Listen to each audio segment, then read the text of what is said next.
కొన్ని ప్రాంతాలకు ప్రత్యేకమైన సాంస్కృతిక సంప్రదాయ పండుగలుంటాయి. తెలంగాణలో బోనాలు అనాదిగా వస్తున్న సంప్రదాయం. ఇది తెలంగాణకు ఎంతో పవిత్రమైన పండుగ. అలానే తిరుపతిలోని గంగమ్మ జాతర కూడా అంతే గొప్ప పండుగ. 900 ఏళ్ల నుంచి ఇక్కడ ప్రజలు అమ్మవారిని పూజించి చల్లని చూపుతో దీవించమని ప్రతి ఏటా ఘనంగా ఉత్సవం చేస్తూ ఉంటారు. తాజాగా ఈ పండుగ రాష్ట్ర పండుగగా అవతరించింది. గంగమ్మ స్వయంగా ఆపద మొక్కుల వాడైన తిరుపతి వెంకటేశ్వర స్వామి వారి సోదరి. ఆమెకు స్వామి దగ్గర నుంచి కూడా చీర సారె అందుతాయి. ఈ జాతర గురించి మనకు కొద్ది రోజుల క్రితం కూడా ఓ ఫోటో వైరల్ గా మారడం చూసాం. అదే పుష్ప 2లో అల్లు అర్జున్ పిక్. అల్లు అర్జున్ పుట్టినరోజు సందర్భంగా ఫస్ట్ లుక్ ని రిలీజ్ చేశారు. అందులో గంగమ్మ జాతరలో వేసే అవతారంలో కనిపించాడు అల్లు అర్జున్. ఆ అవతారానికి ప్రత్యేకమైన స్టోరీ ఉంది. ఎందుకంటే ఈ గంగమ్మ జాతరలోని కథనే పుష్ప 2లో ఉపయోగించుకుంటున్నారు. ఆ కథ ఏంటో ముందు చూద్దాం. ఒకప్పుడు చిత్తూరు నుంచి తిరుపతిలోని చాలా ప్రాంతాలు పాలెగొందులు పాలించేవారు. వీరందరికీ కూడా పైన పెద్ద దొర ఒకడుండేవాడు. వీరంతా కూడా జనాలను హింసించి పన్నులు కట్టించి దోచుకొని ఆ దొరకు దోచిపెట్టేవారు. అయితే ఇక్కడే ఉన్న అవిలాల గ్రామంలోని ఓ పాలెగొందు పరమ దుర్మార్గుడు జనాలను పీల్చి పిప్పి చేసేవాడు. అంతేకాదు గ్రామంలో ఎవరైనా సరే పుష్పవతి అయిన అమ్మాయి ఉందని తెలిస్తే తన దగ్గరకు పంపించాల్సిందే, లేదంటే చిత్రహింసలు పెట్టి వారిని చంపేవాడు, లేదంటే బహిరంగ శిక్షలతో భయపెట్టేవాడు. ఇక పెళ్లి చేసుకున్న కుర్రాళ్లు తమ భార్యలను గ్రామానికి తీసుకొస్తే మొదటి రాత్రి ఆ పాలెగొందుతోనే జరగాలి. ఇలా దారుణాలకు పాల్పడుతూ ఉండేవాడు పాలెగొందులు. అప్పుడే జనం గంగమ్మకు మొక్కుకున్నారు. తల్లి, ఈ నీచుడి నుంచి కాపాడు, నీ బిడ్డలను చెరబడుతున్నాడు, నీ బిడ్డలందరినీ బ్రతకనివ్వడం లేదంటూ మొక్కుకున్నారు. కొంతమంది అమ్మవారికి కొబ్బరికాయలు కొడితే ఇంకొంతమంది జంతు బలితో రక్త తర్పణ చేశారు. మాకున్న దిక్కు నువ్వే తల్లి అంటూ పూజలు చేశారు. చివరకు గంగమ్మ తల్లి కరుణించింది. అందమైన స్త్రీగా గ్రామంలో పుట్టింది. అయితే యుక్త వయసుకు వచ్చిన అందమైన స్త్రీని ఆ పాలెగొందులు చూసి కామించాడు.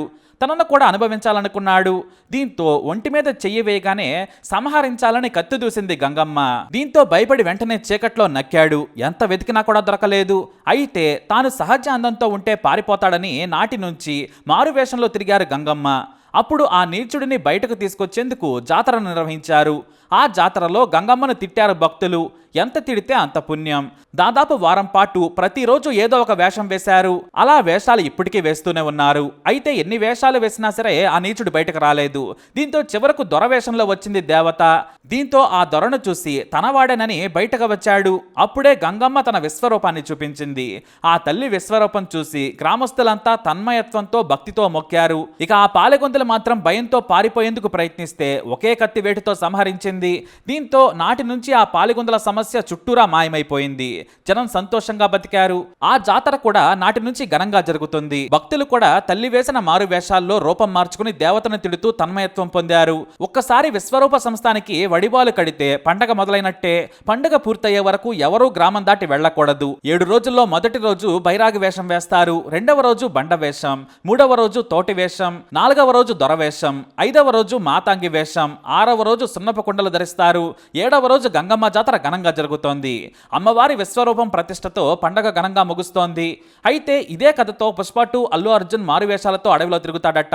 అతన్ని పట్టుకునేందుకు పోలీసులు అడవి మొత్తం కూంబింగ్ చేస్తారు. అయినా వారి కంటపడకుండా విలన్ను చంపేందుకు వారితోనే జాతరలో మారువేషంతో తిరుగుతూ విలన్లను సంహరిస్తాడు. ఆ మారువేషంలో కనిపించే రూపంతో రిలీజ్ చేసిన అల్లు అర్జున్ ఫస్ట్ లుక్ వెనుక కథ ఇద్దే.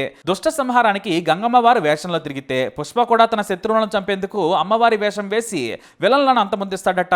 ఇంత గొప్ప జానపద గ్రామ కథను ఇలా సినిమా రూపంలోనూ మనం త్వరలోనే చూడబోతున్నాం. ఇప్పటికే తాతయ్య గుంట గంగమ్మ జాతర ఘనంగా ముగిసింది.